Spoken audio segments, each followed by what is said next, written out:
ዝሙ አዲስ አበባ ክልል ወደ ኦሮሚያ ክልል የሚገባ ከሆነ ከህግ ውጪ ከሆነ ያንን ህጋዊ ማድረግ ብቻ ነው። የኦሮሞ ልሂቃን የአባቶችን ታሪክ ማክበር መቻል አለበት። በጎውንም ጥፋቱንም ሁሉንም አፕሪሺየት አድርጎ መቀበል መቻል አለበት።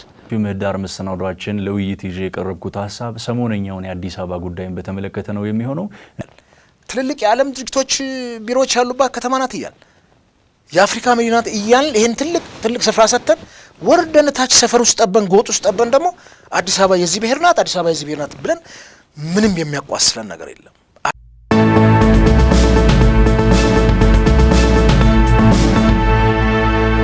በመዳር መሰናዷችን ለውይይት ይዤ የቀረብኩት ሀሳብ ሰሞነኛውን የአዲስ አበባ ጉዳይን በተመለከተ ነው የሚሆነው። እንዳሉኝ እንግዶችን ላስተዋውቃችሁና ቀጥታ ወደ ውይይቱ የምንገባ ነው የሚሆነው። በዚህ በስተቀኝ በኩል የምትመለከቷቸው አቶ አሚን ጁንዲ ይባላሉ። የኦሮሞ ነጻነት ግንባር ለአንድነት ዋና ጸሐፊና የሥራ አስፈጻሚ አባል ናቸው። እንዲሁም ደግሞ ከሳቸው ቀጥሎ የምትመለከቷቸው አቶ አበበ አካሉ ይባላሉ። የቀድሞ የሰማያዊ ፓርቲ የህዝብ ግንኙነት ኃላፊ ናቸው። እንዲሁም ደግሞ ከኔ በስተግራ በኩል የምትመለከቷቸው አቶ በለጠ ሞላ ይባላሉ። የአብን የአማራ ብሔራዊ ንቅናቄ ምክትል ሊቀመንበር ናቸው። እንግዲህ እንጀምር። ሲካቶ አሚን ልጀምር። እኔ መሰረታዊ ችግሩ ኢትዮጵያ አሁን ባለችበት ደረጃ ሀገሪቷን ወደ ትክክለኛ ዲሞክራሲ የመቀየር ጌም ላይ ነው ያለነው። ለምን የዚህ አዲስ አበባን ጥያቄ ችግር ውስጥ ወይ ደግሞ ጥያቄ ሆኖ እንዲመጣ ያደረገው ምንድነው ብለን ስናይ አንድ ወይ ታሪክን በታሪክ ላይ የተመሰረተ እውነታን ያለ መቀበል ወይ ደግሞ ከታሪክ አልፈን ደግሞ በህገ መንግስቱ ራሱ ያለውን ህገ መንግስቱ ያስቀመጠልን ወይ ደግሞ ህገ መንግስቱ የተረቀቀበትን ጉዳይ ያለ መቀበል ጉዳይ ነው። ከዚህ ሌላ ምንም ነገር የለውም። አዲስ አበባ ደሴት አይደለችም። ደሴት እንኳን የሚኖርበት ሀይቅ አለው ወይ ደግሞ ባህር አለው። ዳህላክ የምትኖርበት የቀይ ባህር ነው የሚባለው። ቱሞር ኦር በህንድ ውቅያኖስ ውስጥ ነው የምትገኘው። አዲስ አበባ ደሴት እንኳን ብትሆን እሷም የሆነ ሀገር ውስጥ ነው ያለችው ወይ ደግሞ የሆነ ክልል ውስጥ ነው ያለችው። ይሄንን እውነታ ያለ መቀበል ይሄንን እውነታ ያለ መረዳት ወይ ደግሞ እያወቁ ችግሮችን ለመፍጠር ብቻ የሚደረግ ጉዳይ ካልሆነ ባሻገር የአዲስ አበባ ነገር የሚያጨቃጭቀንም የሚያከራክረንም ነገር አይመስለኝም። ኦሮሚያ ውስጥም ብትሆን ኦሮሚያ የኢትዮጵያ አካል ነች፣ ኢትዮጵያ ነች። ይሄን ደግሞ ህገ መንግስቱ በትክክል ያስቀመጠው ጉዳይ ነው እና ወይ ህገ መንግስቱን እናፍርሰው ወይ ደግሞ ያንን ታሪኩን ቀይረን ያሉትን የክልል አደረጃጀቶችን በሌላ መንገድ እንቀይረው ከማለት የመጣ ባሻገር የሚያጣይቀን ጉዳይ አይመስለኝም። ከክልሎች ጋር ያለውንም ትክክለኛ ህገ መንግስታዊ ስርዓቶች አስቀምጦታል። ኦሮሚያ ራሷ ክልል አላት። አዲስ አበባ የራሷ ማስተዳደር አላት። በአዲስ አበባ ማስተዳደርና በኦሮሚያ ክልል መካከል ያለው የተለያየ ጁዲሻሪ ሲስተም ውስጥ ነው ያሉት። ሶ ይሄንን አንደኛው ወደ ሌላኛው ወደዚህኛው የመምጣት እንትኑ ከህገ መንግስቱ ውጪ እጁን አስረዝሞ አዲስ አበባ ክልል ወደ ኦሮሚያ ክልል የሚገባ ከሆነ ከህግ ውጪ ከሆነ ያንን ህጋዊ ማድረግ ብቻ ነው ይመስለኛል። ይሄ ነው ችግሩ። እሺ አመሰግናለሁ አቶ በለጠ። እርሶስ እንዴት ተመለከቱት? ምንድነው የግጭቱ መንስኤ ነው ብላችሁ ያያችሁት? ጥሩ እንግዲህ ታሪክና ህገ መንግስትን ሪፈር ማድረግ ካለብን የአዲስ አበባ ባለቤትነት ጥያቄ ሲነሳ እነዚህን የምንጠቅስ ከሆነ እንግዲህ ማን ባለቤትነት ይገባዋል የሚለው ግልጽ ሆኖ መውጣት የሚችል ነው። ብዙ የሚያከራክርም አይመስለኝም። በቅድሚያ ማለት የምፈልገው ግን የኦሮሞ ልሂቃን የአባቶችን ታሪክ ማክበር መቻል አለበት። በጎውንም ጥፋቱንም ሁሉንም አፕሪሺየት አድርጎ መቀበል መቻል አለበት። ያን ማድረግ አለመቻል ለመቀበል አለመፍቀድ ነው ለዛሬውም ጥፋት ሀገራችን እየዳረጋት ያለው። እንግዲህ የኢትዮጵያ ህዝብ ግፍና መከራ ወድቆበት ባለፉት 27 ዓመታት ያን ለመቀየር ከፍተኛ የሆነ ትግል አድርጓል፣ መስዋዕትነትን ከፍሏል። በዚህ ትግል ውስጥ የአማራ ህዝብ ሰፊ የሆነ መስዋዕትነትን ከፍሏል። እናም እንዲመጣ እንፈልግ የነበረው የእኩልነት ፍትህ የሰፈነባት ኢትዮጵያ እንድትሆን ህዝብ ለህዝብ ግንኙነቱ በጣም የተሻለ ደረጃ ላይ ደርሶ ሀገራችን በሁሉም ረገድ የተሻለች ትሆን ዘንድ ነበርና በጣም በሚያሳፍር ሁኔታ የለማውን ነገር ሁሉ ጥሩ የሚባለውን ነገር ሁሉ አሁን የኛ ነው የሚል አይነት ስግብግብ የሆነ መንፈስ ያየን ነው። እንግዲህ ታሪክን ካየን ታሪክ ስንል አፈ ታሪክ አለ፣ የተጻፈ ታሪክ አለ። የትኛው ሞር ክሬዲብል ነው? እሱን እንግዲህ በሁለቱም ረገድ እኛ መከራከር እንችላለን። ሰፊ የሆነ የታሪክ ድርሳናቶች አሉን። ትናንትን የምናስታውስበት አዲስ አበባና ዙሪያዋ በማን እንደተቆረቆረች ከዛም በፊት ቀደም ብሎ ለረጅም ዘመናት የአስተዳደር መልኩ ምን ይመስል እንደነበር ታሪኩ አጠቃላይ የሚዘክሩ መጽሐፍቶች አሉ። እነሱ እንግዲህ ወይ መቀበል ነው ወይ መካድ ነው። ታሪክ የሚጀምረው በአጼ ምኒልክ ዘመነ መንግስት አይደለም። ከዛም በፊት ለሺህ ዘመናት ወደ ኋላ የሚዘረጋ የታሪክ ሂደት አለና ዛሬ አዲስ አበባ ምንላት ትናንት በአጼ ዳዊት ዘመን በረራ የሚባል ስያሜ ነበራት ስልጣኔ መዲና መናገሻ ነበረች። ያኔ በዚህ አካባቢ እንግዲህ አማራ ነበር። ከአማራም ውጭ ሌላ ዛሬ የማይገኙ ህዝቦች ነበሩ። ትግሬ ኦርጂ ነበሩ፣ ዛሬ በኦሮሞ የተዋጡ። ጋፋት ህዝብ የጠፋ ነበር።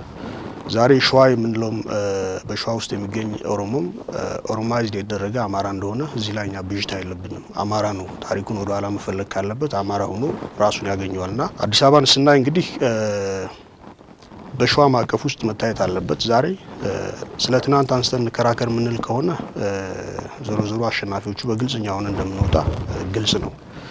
ሪፈረንሳችንም እንግዲህ አማራ የጻፈው ታሪክ አመኔታ ካጣ ፈረንጅ የጻፈው በጣም ሰፊ የሆነ የታሪክ መዛግብት አሉና እነሱንም ሪፈር አድርገን መከራከር እንችላለን እና በሸዋ ማዕቀፍ ውስጥ ይወድቃል። ሸዋ የአማራ ግዛት ነው ነበር። ግን ዛሬ ነባራዊ ሁኔታ አይተን እንከራከር ምንል ከሆነ አዲስ አበባ የህዝቦቿ ነዋሪዎቿ ነች። የአንድ ህዝብ ብቻ ተብላ የምትወሰን አይደለችም። በዚህ አግባብ አብረን እንኖራለን። ይህን አልቀበልም ማለት ግን ጥፋትን መጋበዝ ጦርነትን መጥራት ስለሆነ ሁሉም የኢትዮጵያ ህዝቦች ተባብረው የሚያወግዙት ይሆናል። ምናልባት ግን ስለምንመጣበት በኋላ ላይ እሱን እንደው አሁን ሰሞነኛ የተነሳው ብዥታ፣ አለመግባባቶች፣ እዚህም ህዝብ መግለጫ የሚያወጣበት እዛም ሰላማዊ ሰልፍ የሚጠራባቸው ሁኔታዎችን የፈጠረው ነገር ምንድነው? እሱን ላይ እንመጣበታለን ማለት ነው። አዎ እንግዲህ ምን መሰለህ ህዝቡ የተፈጠረው መልካም ነገር በመደመር እሳቤ የመጣ አዲስ ቀና የሆነ መንፈስ መተማመን የተፈጠረበት ጊዜ ነበር። እንግዲህ ባልታወቀ ምክንያት ወይ ለህዝብ የሚያስቡ ለሀገር የሚያስቡት የኦሮሞ ሊቃኖች ወደ ፖለቲካው አልመጡ ወይም የመጡት ጥቂት ናቸው፣ ተሸንፈዋል። ግን ደግሞ በጣም አግሬሲቭ የሆነ ሁሉንም የኔ የሚል የሌላውን ስፔስ የሚክድ አላቅም የሚል በጣም ቁጡ የሆነ ኃይል አለና ይሄ መገራት መቻል አለበት። ይሄ ባለመሆኑ እንግዲህ ለገጣፎ ላይ የተፈጠረውን አሳፋሪ ድርጊት እናያለን። ለዛም ማስተባበያ ሳይሆን ትክክል ያደረግነው እሰየው እናደርገዋለን እኛና እነሱ የሚል ፋሺስቲክ የሆነ ዳይኮቶሚ በህዝቦች ላይ ይዘው በሚዲያ ጭምር ኦፊሻሎች ተናግረዋልና ይሄ ህዝባዊ ቁጣን ፈጥሯል። አዲስ አበባ የሁሉም ነች፣ የነዋሪዎቿ ነች። ያን ግን የሚክድ አንድ ኃይል ስለመጣ በግልጽ ወደፊት እየመጣ መንግስታዊ መልክን ይዘው እያየን ስለሆነ ይሄ ህዝቡን አስቆጥቶት አሁን የምንፈጥረው የምናየው ነገር አመሰግናለሁ። እሺ አቶ አበበ እንትን ነው ስፔሲፊክ እና አርጋትና እቺ ሰሞነኛ የችግሯን መነሻናያትና በዲቴል እንገባበታለን። ሌላውን እስቲ እሱ ላይ ሐሳብ ይስጡኝ።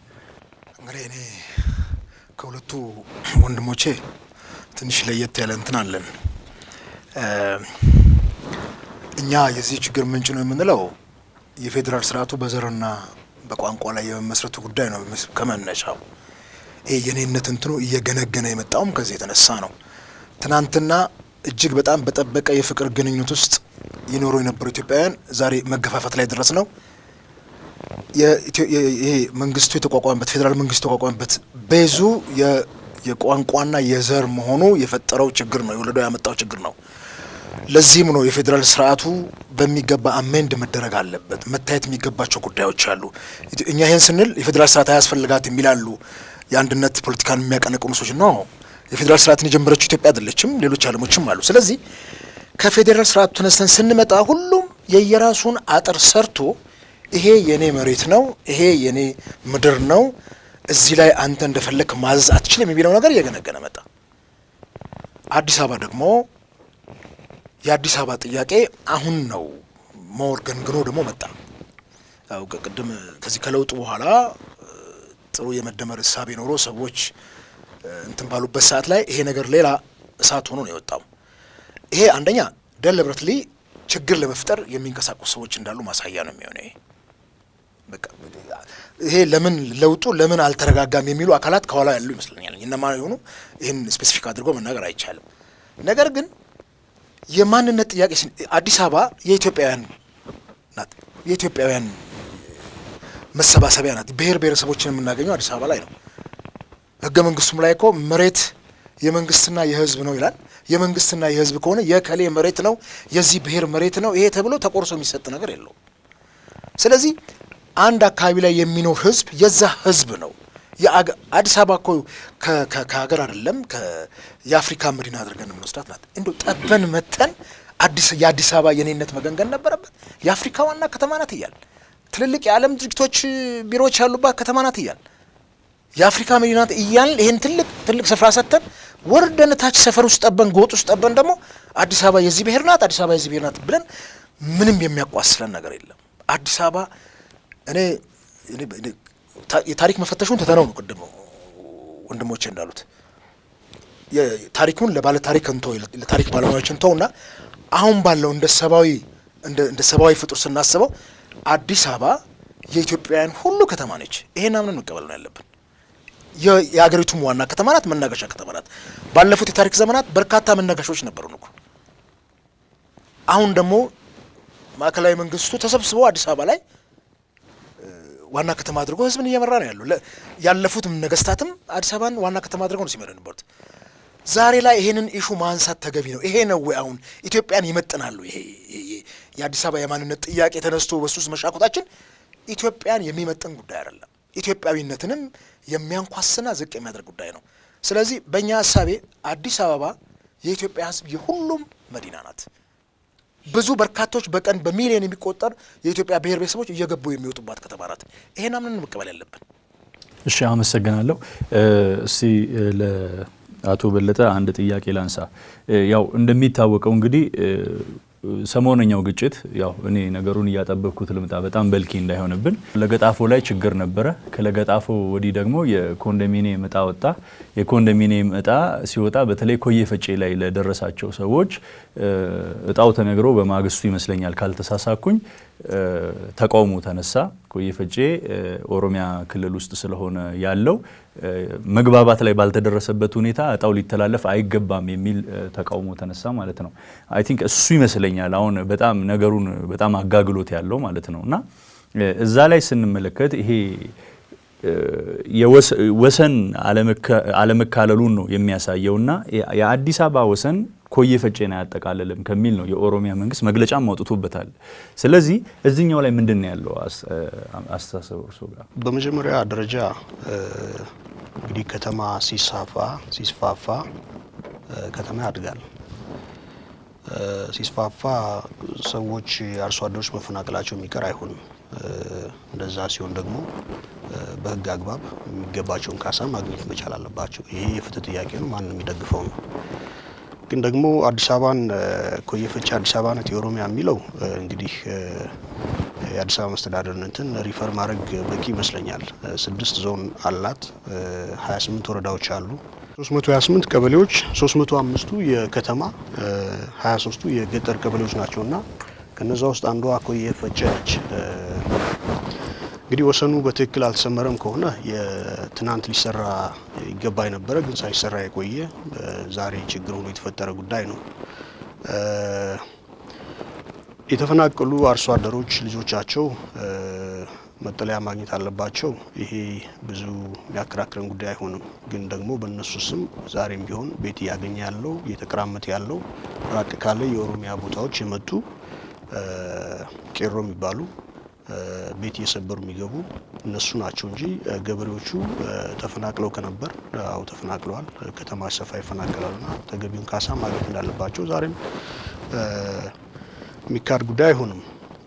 ግን ደግሞ ቅድም ባየነው ልክ ነው መመርመር ያለብን። በዚህ ደረጃ አግሬሲቭ ሆኖ የሚመጣ ኃይል ካለ ትናንትን ማስታወስ መቻል አለበት። እንዲያስታውስም እኛ አበክረን ሰራለን። ኮየ ፈጫ አካባቢ ያለው በአዲስ አበባ ዙሪያ ያለው በሸዋ ዙሪያ ያለው አጠቃላይ ህዝብ ትናንቱን ቆፍረን እናውጣ ካልን ከአማራ ውጭ ሌላ ሆኖ አይገኝም። ኦሮማይዝድ የተደረገ በታሪክ ሂደት ማንነቱን ያጣ የማንነት ክደት የተፈጸመበት ህዝብ ነው ያለውና የኮየ ፈጨም አካባቢ ገበሬ ከዚህ ውጭ ሊሆን አይችልም። ግን እሱ ወደፊት ሊያራምደን ስለማይችል ዛሬ ባለው ነባራዊ ሁኔታ ተነስተን ፖለቲካችንን መስራት መቻል አለብን። ማንም እየመጣ ከየትም የአዲስ አበባን ህዝብ የሚያስደነግጥበት ውጣ የሚልበት ይሄ በጣም አስነዋሪ አሳፋሪ የሆነ የኦሮሞንም ህዝብ የማይመጥን ጉዳይ ስለሆነ የኦሮሞ ህዝብ ከሌሎች ኢትዮጵያውያኖች ጋር ተባብሮ ይህን ጉዳይ አውግዞ ወደፊት የሚያራምደንን ፖለቲካ ማስላት መቻል አለበት። ይሄን ነው የምለው። እሺ፣ አመሰግናለሁ።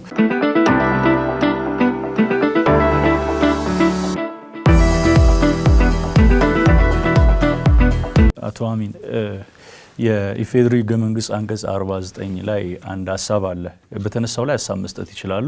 እሱ እንደተጠበቀ ሆኖ ግን የኢፌዴሪ ሕገ መንግስት አንቀጽ 49 ንዑስ አንቀጽ 5 ላይ የኦሮሚያ ክልል የአገልግሎት አቅርቦት ወይንም የተፈጥሮ ሀብት አጠቃቀምና የመሳሰሉ ጉዳዮችን በተመለከተ እንዲሁም አዲስ አበባ በኦሮሚያ ክልል መሀል የሚገኝ በመሆኑ የሚነሱ ሁለቱን የሚያስተዳድሩ አስተዳደራዊ ጉዳዮችን በተመለከተ ያለው ልዩ ጥቅም ይጠበቅለታል፣ ዝርዝሩ በህግ ይወሰናል የሚል ሀሳብ አለ። እንግዲህ ቅድም የኮየ ፈጨውን ያነሳውታል። የግጭት አንድ ቁርሾ የሆነበት የለገጣፎ ኬዝ አለ። እሱ እንደተጠበቀ ሆኖ ግን የኦሮሚያ ክልላዊ መንግስት ደግሞ ከአዲስ አበባ ላይ ልዩ ጥቅም ይገባኛል የሚል ነገር አለው። እስቲ ልዩ ጥቅም ላይ ሀሳብ ይስጡኝ። የተነሳው እንደተጠበቀ ሆኖ ቅድም ሪፈር ማድረግ የፈለኩት ነው ህገ መንግስታዊ እውቅና መስጠት የምለው ህገ መንግስቱን አይ ቲንክ የኦሮሞ ሊቃን ብቻ አይደለም የጻፉት፣ መላው የኢትዮጵያ ምሁራን የተባሉና የተስማሙበት በህገ መንግስቱ የጸደቀው ደግሞ በአገሪቱ ፓርላማ ነው። ያንን ያለመቀበል ብዬ ሜንሽን ያረኩት በህገ መንግስቱ ላይ የተቀመጠው ፖይንት ኦሮሚያ አዲስ አበባ የኦሮሚያ አካል እና በኦሮሚያ ውስጥ ስለምትገኝ ብሏል። ይህንን ታሪክ ነው እንግዲህ ይህንን እውነታ ነው፣ ይህንን ህገ መንግስታዊ እውቅና ነው አሁን እየነፈግን ያለ ነው ማለት ነው።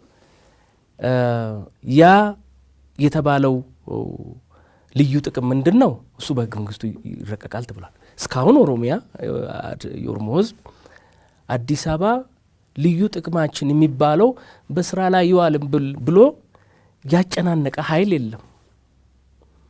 ቅድም ወንድሜ እንዳለው አዲስ አበባን እኛ ሁላችንም እንደምናውቀው ሁሉም የኢትዮጵያ ብሔር ብሔረሰቦች የሚኖሩባት መዲና ነች። ይህንም ማንም የካደ ሰው የለም። ግን ኦሮሚያ አዲስ አበባ በኦሮሚያ ውስጥ የምትገኝ አካል ነች። ይህን መዋጥ ያለ መቻል ቅድም ወንድሜ እንዳለው እቺን ሀገር ወደማይፈለግበት ቦታ ለመግፋት የሚፈልጉ ኃይሎች ካልሆኑ ባሻገር ይህን እውነታ መካድ አይቻልም።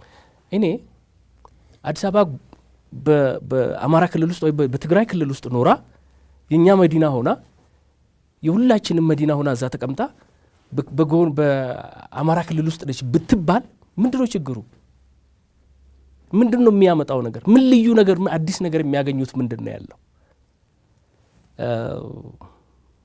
በጣም ደስ የሚለኝ ነገር ቢኖር አንዳንድ የፖለቲካ ድርጅቶች የአማራን ሕዝብ ወከልን ብለው ወይ ደግሞ እንወክላለን የሚሉት እነሱ አይደሉም። አማራነት የሚለካው በእኔ እምነት በባህር ዳር ላይ በጎንደር ላይ ያኔ የኦሮሞ ልጆች የ27ቱን ዓመት ግፍ ለመጋፈት ህይወታቸውን ያለፉትን የኦሮሞን ልጆች የኦሮሞ ደማችን ነው ያሉት አማራዎች ናቸው። እነኛ ናቸው አገር ያላቸው አገራችን ነው ብሎ የሚያውቁት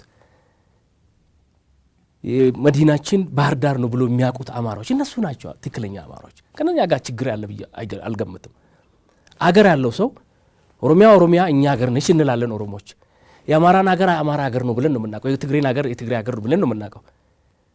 ለማንም አገር ተስገብግበን ስም አውጥተን የኛ ነች ብለን የምንሄድበትም ጉዳይ የለብንም። የኛንም ግን እንዲነካ አንፈልግም። ይሄም ማድረግ ደግሞ አገርን መበጥበጥ አይደለም። ቅድም ወንድሜ ብሏል የፌዴራል ሲስተሙ ችግር ያለው አይመስለኝም። እኔ አንደኛ የፌዴራል ሲስተሙን አጠቃቀሙን ህዝቡን ማስተማር ነው። እኔ ኦሮሞ ሆኜ ጎንደር ሄጄ መኖር መመረጥ እንደምችል ህዝቡን ማስተማር ነው። ኦሮሞ ሆኜ ጎንደር ብሄድ እንደ ኢትዮጵያዊ ማለት ነው የጎንደር ህዝብን ወይ ደግሞ የአማራ ክልልን ህግ አክብሬ አማራ ክልል የሚተዳደርበትን ህግ ካከበርኩ መኖር መመረጥ ንግድ መስራት እንደምችል አንድ የአማራ ብሔር ኦሮሚያ ውስጥ መጥቶ የመስራት የመኖር የመመረጥን እድል እንዳለው ይህንን ህጉን ያለ ማስተማራችን ብቻ ነው ችግሩ። ብዙዎች በዚህ ተጠቅመውበታል። ፕሮባብሊ ኦሮሞ ትግራይ ሄዶ ቢዝነስ አልሰራም አልተመረጠም፣ ግን ከትግሬ መጥቶ ኦሮሚያ ውስጥ ብዙ ተሰርቷል፣ ከአማራ ውስጥ ተሰርቷል። ይሄንን በህጋዊ መንገድ ፌዴራል ሲስተሙ አንድ ዜጋ የመዘዋወር የትም ክልል ሄዶ የመስራት የትም ክልል ሄዶ የመምረጥና የመመረጥ መብት እንዳለው ህዝቡን ማስተማር ከቻለን የኔ ክልል ያንተ ክልል የሚባለው ይቀራል። በዜግነት መብት ነው የምንታየው ማለት ነው። ክልልን ግን ማክበር የፌዴራል ሲስተሙ ይሄ እኮ እኛ ኢትዮጵያውያኖች ብቻ የሰራ ነው ፌዴራል ሲስተም አይደለም። ዓለም ብዙዎቹ የሚተዳደሩበት ሲስተም ነው። አሁን ስለ አዲስ አበባ ችግር ፈጥረን እንደዚህ የምንጫጫው ዋሽንግተን ዲሲ በኒውጀርሲ አካል ውስጥ ነው የምትገኘው። በዛ ጁዲሻሪ ሲስተም ነው የምትተዳደረው። የአትላንታው ዜጋ ዋሽንግተን ዲሲ የእኛ ከተማ ስለሆነች በእኛ ስም ተዳደር ወይ ደግሞ ሌላ ስም እናውጣለት የሚል ህግ የለም። አዲስ አበባም ከዚህ የተለየ ነገር የለውም። እንደ ተፈጥሮ ሆኖ እንደ ድል ሆኖ እግዚአብሔር ኦሮሚያ ውስጥ ሰራት። ወንድሜ ቅድም እንዳለው ምናልባት አዲስ አበባን የቆረቆራት ሌላ ሰው ሊሆን ይችላል፣ ከአማራው ሊሆን ይችላል፣ ከትግሬው ሊሆን ይችላል። that's not a problem but መዋጥ ያቃተን ጉዳይ እቺ አዲስ አበባ የምትገኝበትን ክልል ምንድነው ይሄንን መዋጥ ያቃተን? እቺ ነች ችግሯ። ኦሮሚያ ክልል ውስጥ ብትኖርም ባትኖርም የኦሮሞ ህዝብ ልዩ የሆነ ጥቅም የተሰራበት ነገር የለም። ቦሌ ውስጥ የተገተሩት ፎቆች እኮ የኦሮሞ ህዝብ አይደለች። በአዲስ አበባ ውስጥ ብዙዎቹ ማለት ነው በባዶ እግራቸው በልመና ስም በተመሳሰሉት ሁኔታ መጥተው አዲስ አበባ ውስጥ ከብረው የኖሩ ሰዎች ናቸው። ማንም ስለዛ የሚያወራ ነገር የለም። የሁላችንም አገር ነች የሚለው ላይ ወስነን ቁጭ ብለናል እና ይህንን እውነታ ግን መቀበልና አብሮ መኖርን ትቶ ኖ አዲስ አበባ በዚህ ክልል ውስጥ አይደለችም እየታወቀ ኦኬ ሌላ ክልል እንስጣት። ሌላ ክልል ኦኬ የአማራ ክልል ውስጥ ነች እንበላት ወይስ የትግራይ ክልል ውስጥ ነች እንበላት ይሆናል? ይሄ ነው እውነታው። አዲስ አበባ በኦሮሚያ መካከል ስለምትገኝ ልዩ ጥቅሙ በህግ ይወሰናል የሚል ነገር ያው ልዩ ጥቅም አላት የሚል ነገር ያስቀምጣል እዚህ ላይ። ይሄ እንደተጠበቀ ይሁንና ልዩ ጥቅሙ ተብራርቶ ስላልመጣ ውዥንብር እየፈጠረ ያለ ይመስላል እና ከዚህ አንፃር የሚያነሱትን ነገር መስማት እፈልጋለሁ። ይሄኛው እንደተጠበቀ ይሁንና ግን ሌላኛው ቅድም አቶ በለጠም ሲያነሱት የተፈናቀሉ አርሶ አደሮች አሉ። ይሄ ኮዬ ፈጬ አካባቢ ብቻም ሳይሆን ዙሪያው ላይ የተፈናቀሉ አርሶ አደሮች አሉ የሚል ነገር እነሱን ዘለቄታዊ ኑሯቸውን ሊገፉ በሚችሉበት መንገድ ማቋቋም አንድ ነገር ነው የሚል ነገር አለ። አንዳንድ መከራከሪያ ሀሳብ ደግሞ ምንድነው የሚነሳው? ልዩ ጥቅም ሳይሆን የሚያስፈልገው እነዚህ ሰዎችን የሚደግፍ ማዕቀፍ ህጋዊ ማዕቀፍ መዘርጋት ነው ያለበት እንጂ የተለየ ልዩ ጥቅም የሚባል ነገር አያስፈልግም የሚሉ ሰዎች አሉ። እዚህ ላይ እስቲ ምንድነው ሰዓት እንዳትገድበኝ በዚህ ጉዳይ ላይ ማወራውን በተለይ ለገጣፎ ላይ ባለው ነገር እዛም ስለምኖር ላለፉት 6 ዓመታትም ለገጣፎ ላይ ህዝቡን የመሬት ባለቤት ለማድረግ ስንታገልም ስለነበር እንደ ፖለቲከኛ በርካታ መረጃዎች እጄ ላይ ያሉ ነኝ። አሁንም ከተፈናቀለው ነገር ጋር ተያይዞ አሁን ከፈርሳውም ጋር ተያይዞ በርካታ ማስረጃዎችና መረጃዎች እጃችን ላይ ያሉ ቦታችንም እዛው ስለሆነ ከዚህ ካነሳው ወደ መጀመሪያውን ትልግባና ከአንቀጽ 49 ጋር ተያይዞ የሚነሳው ነገር ህገ መንግስቱም በራሱ ህገ መንግስቱን ህወሓት መራሹ መንግስት በሰዓቱ የሽግግር መንግስቱ ለራሱ በሚመቸው መልክ ቀርጾ ያጸደቀው ህገ መንግስት የኢትዮጵያ ህዝብ በግልጽ ተወያይቶ በቀር ህገ መንግስቱን አጽድቆታል። በዚህ ላይ እኮ ዶክተር ነጋሶም እኮ ምስክር ናቸው። ህገ መንግስቱን ህዝቡ በሙሉ እምነት እንዳላጸደቀው ያን የሽግግሩን ወቅት የግርግሩን ዘመን ተጠቅመውበት ነው ህዝብ ላይ ጫና ያሳደሩት። ነገር ግን ላለፉት 27 ዓመታት ዛሬ ያሉት የኦሮሞ ልሂቃን አቶ አሚንም ውጭ በትግል ላይ በነበሩበት ሰዓት አገር ውስጥም የነበሩ ሰዎች የኦሮሞ ልሂቃን ህወሓት ደቆሳ በምትገዛት ዘመን አገሪቱን ለምንድን ነው እነዚህ ጥያቄዎች ያልተነሱት? ዛሬ የመደመር ስሌቱ ተሰልቶ ኢትዮጵያውያን ወደ ፍቅር ነገር መጓዝ ስንጀምር ይሄን ነገር እንደ ሰዓት ጠብቆ እንደፈረዳ ፈንጅ ለምን ተነሳ? መታገል ከነበረባቸው ያኔ መታገል ነበረባቸው። ልዩ ጥቅም የሚያሰጥ በአንድ ሀገር ላይ አንድን ዜጋ ልዩ ጥቅም የሚያሰጠው ጉዳይ ምንድን ነው? የተለየ ዜግነት አለ ልዩ ጥቅም የሚያሰጥ ይሄ በጣም ጥናት አለበት። ህገ መንግስቱ ላይም ተድፈንፍኖ ነው የተቀመጠው። ከዛ በኋላም በመመሪያም ወይም በህግ ሌላ ማብራሪያ ሰጥቶት እስከማውቀው ድረስ በፓርላማ ጸድቆ የወጣ እንትንም የለም፣ አልተተገበረም ባለፉት 27 ዓመታት። እዚህ ግን እንደ ማስፈራሪያ ሆና ህገ መንግስቱ ላይ ሰፍራለች። ነገር ግን ቅድም አቶ በልጠም ሲናገር ከተማነት እየሰፋ ነው የመጣው። አቶ አሚን ከኛ በተሻለ ምዕራብ ዓለም ላይ ኖርሃል። አንድ ከተማ እየሰፋ ሲመጣ እየተለጠረ ይመጣው። አዲስ አበባ በፊት ከነበረው ነገሯ እየተለጠች መጣለች። አሁን ኦልሞስት አሁን ጣፎ ላይ ስንመጣ ባውንደሪ ተደርጎ ተያዘው። ልክ አባኪሮስ የሚባለው ድልድይ ጋር ያለው ድልድይ ማዶ ላይ ኦሮሚያ ክልል ይሆናል።